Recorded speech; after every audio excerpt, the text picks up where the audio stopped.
Welcome to monday.com. Today, I'll help you hit the ground running with all of your project and workflow needs. Put your entire life on monday.com. So, monday.com is a grid system. This is a board. And these are items. They are divided into groups. These are columns.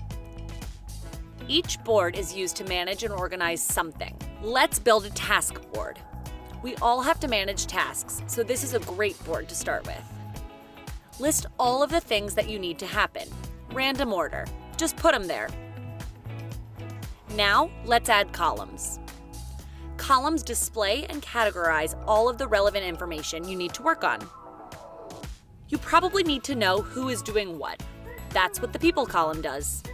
To stay on top of deadlines, use the date column. And the status column shows you where things stand.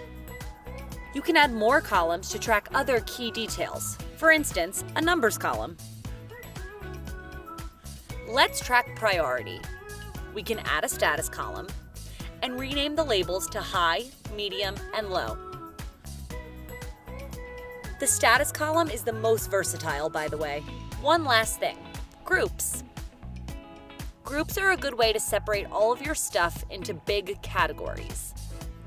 For tasks, I use this week and next week. One for now, one to plan ahead. Great, we have one central place to work on your tasks with the team. Got it? You can build any type of board structure to organize your work the way you want.